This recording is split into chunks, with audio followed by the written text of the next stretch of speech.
মহাকাশের অতল গহ্বরে রয়েছে জানা অজানা নানা রহস্য, যার খুঁটিনাটি বের করতে প্রতিনিয়তই চেষ্টা করে চলেছেন বিজ্ঞানীরা।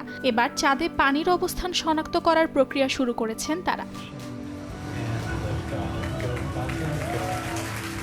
স্থানীয় সময় বুধবার যুক্তরাষ্ট্রের ফ্লোরিডা অঙ্গরাজ্য থেকে স্পেসএক্স ফ্যালকন 9 রকেটে করে স্যাটেলাইট উৎক্ষেপণ করা হয়, যা চাঁদের পৃষ্ঠে কোথায় পানি রয়েছে তা শনাক্ত করার জন্য কাজ করবে। চাঁদের মেরুর স্থায়ী ছায়াযুক্ত গহ্বরে পানির অবস্থান শনাক্ত করার চেষ্টা করবে স্যাটেলাইটটি। নাসার লুনার ট্রেল ব্লেজার অরবিটার বহনকারী স্পেসএক্স ফ্যালকন 9 রকেটটি কেনেডি স্পেস সেন্টার থেকে উৎক্ষেপণ করা হয়।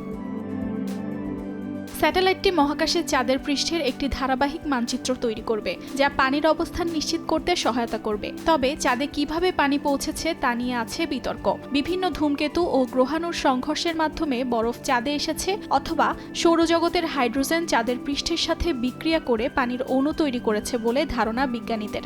চাঁদের পানির উৎস বুঝতে পারলে পৃথিবীর পানির উৎস সম্পর্কেও গুরুত্বপূর্ণ ধারণা পাওয়া যেতে পারে বলে জানিয়েছে তারা।